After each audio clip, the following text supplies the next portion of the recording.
Assalamualaikum warahmatullahi wabarakatuh.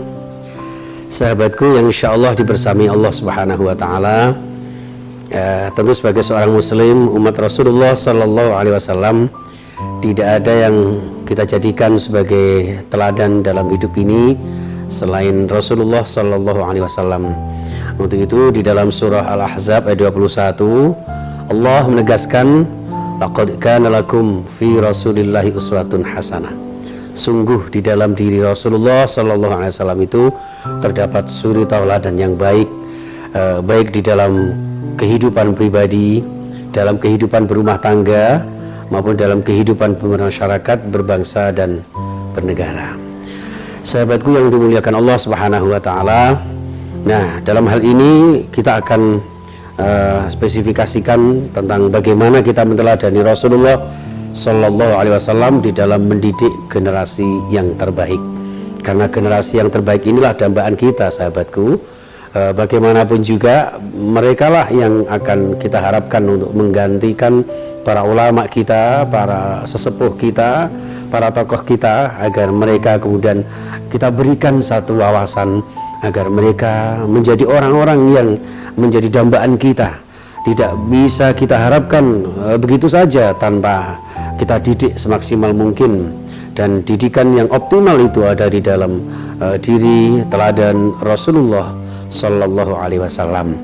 Untuk itu sahabatku yang dimuliakan Allah, Allah menegaskan di dalam surah At-Tahrim ayat 6, A'udzubillahi minasyaitonirrajim, ya ayyuhalladzina amanu qu anfusakum wa ahlikum nara.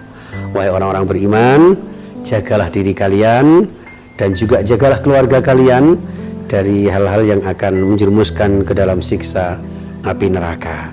Bahkan di dalam surah An-Nisa ayat 9, wal yakhshal ladzina law taraku min khalfihim dzurriyyatan dhi'afan khafu 'alaihim falyattaqullah wal yaqulu qawlan sadida. Hendaklah di antara orang-orang beriman itu merasa takut, mereka khawatir nantinya meninggalkan generasi yang lemah. Ya, baik lemah ekonominya, lemah etikanya, apalagi lemah akidahnya, sahabatku. Mungkin panjenengan, mungkin antum saat ini ibadahnya tekun, jamaahnya rajin, zikirnya istiqomah, tilawahnya setiap hari. Sudahkah kita yakinkan diri kita? Sudahkah kita pastikan generasi kita bahwa mereka nanti akan siap menggantikan Anda? Mereka akan siap menjadi generasi yang terbaik yang kita dambakan bersama. Sementara kita selalu berdoa, Rabbana hablana min azwajina wa dhurriyyatina qurrata a'yun waj'alna lil muttaqina imama. Jadi kita selalu berdoa, sahabatku, ya. Ya Tuhan kami, berikan kami ya suami atau istri kami serta keturunan kami yang mencerahkan pandangan mata kami. Artinya mereka dambaan kita semuanya, sahabatku. Dan disinilah kemudian kita tidak sekedar berdoa, tidak sekedar bercita-cita, tapi harus kita jadikan sebuah realita dalam kehidupan kita, sehingga generasi kita ini menjadi generasi yang terbaik, yang kita jadikan Rasulullah sebagai teladan kita. Bagaimana Rasulullah mendidik anak-anak, bagaimana Rasulullah mendidik generasi, betapa Rasulullah ini selalu membersamai para sahabat, membersamai anak-anak didik beliau, sehingga muncullah generasi-generasi yang luar biasa yang bisa mengguncangkan dunia dan menyebarluaskan dakwah agama yang diridhai Allah Subhanahu wa Ta'ala. Sebutlah diantaranya Abdullah ibn Abbas, umur 20 tahun sudah bisa menjadi seorang gubernur, sudah begitu luar biasa, sejak kecil sudah tahfidzul Quran, ya. Ada beberapa imam, katakanlah Imam Asy-Syafi'i, ya, baru 7 tahun sudah hafal Al-Quran, dan begitu seterusnya. Ini satu gambaran kepada kita bahwa kita harus bertekad untuk mewujudkan generasi yang islami, generasi yang Qurani, generasi yang senantiasa mensuri teladani Nabi kita Muhammad Sallallahu Alaihi Wasallam. Dan kita tahu, sahabatku, betapa di masa-masa seperti ini, globalisasi, modernisasi ini, banyak problematika remaja kita, banyak problematika generasi kita, putra-putri kita. Ada pornografi, porno aksi, ada pergaulan bebas, narkoba, tawuran, ya kriminalitas yang lainnya, Masya Allah, na'udzubillah, summa na'udzubillah.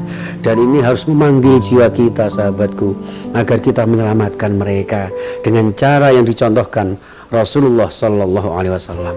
Ketika kita sayang kepada putra putri kita, jangan hanya sesuai dengan harapan mereka dan hawa nafsu kita, tapi jadikanlah anak-anak kita sebagai satu ajang kita beramal soleh, satu ajang kita untuk memberikan yang terbaik, mewujudkan putra putri yang soleh, putra putri yang solihah, yang insya Allah diridai Allah Subhanahu Wa Taala.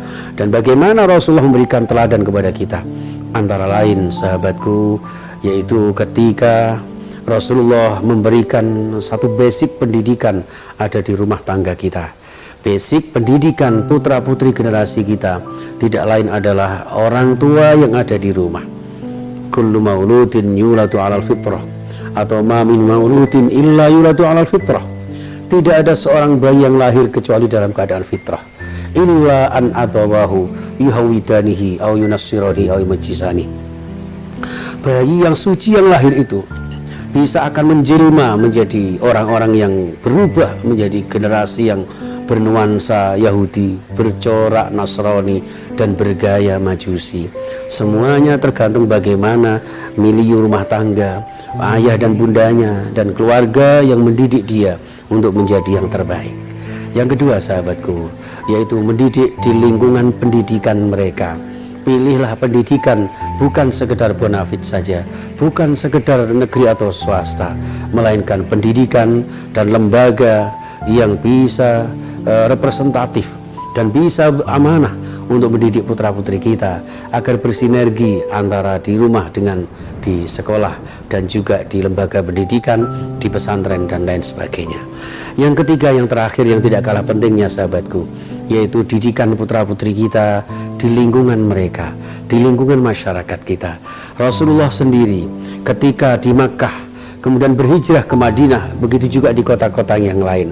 Ini satu gambaran bahwa lingkungan pendidikan bukan sekedar di rumah tangga, bukan hanya di lembaga pendidikan semata, tapi juga ada di lingkungan masyarakat mereka. Bahkan pergaulan akan menentukan masa depan mereka. Mereka akan berkumpul dengan orang-orang yang bagaimana, itulah yang akan mempengaruhi sedikit atau banyak terhadap perilaku mereka. Untuk itu, pilihkanlah anak-anak kita pendidikan yang terbaik di rumah tangga kita, keteladanan orang tuanya, dan juga bagaimana doa-doa kita terhadap mereka. Lalu kemudian pilihlah sekolah yang insya Allah berjiwa agama, mendasari pendidikan itu dengan iman kepada Allah Subhanahu Wa Taala serta ketakwaan yang luar biasa. Dan juga hati-hati selalu monitoring, pengawasan terhadap putra-putri kita, siapa yang menjadi teman mereka, di mana mereka bergaul, dan bagaimana mereka bermasyarakat dan ada di lingkungan mereka. Sehingga kita akan senantiasa memberikan satu kepastian, setidak-tidaknya berupaya secara optimal agar anak-anak kita menjadi anak-anak yang menjadi dambaan kita, harapan bangsa, dan ridho Allah Subhanahu Wa Taala, menjadi umat Rasulullah Sallallahu Alaihi Wasallam yang nantinya akan diakui sebagai umatnya bersama-sama beliau masuk surga. Amin ya Rabbal Alamin. Terima kasih, sahabatku. Mudah-mudahan kita semuanya diberkahi dan dibersamai Allah Subhanahu Wa Taala setiap langkah kita, dan bahagia dunia dan akhirat kita. Wallahul muwaffiq ila aqwamit thariq. Assalamualaikum warahmatullahi wabarakatuh.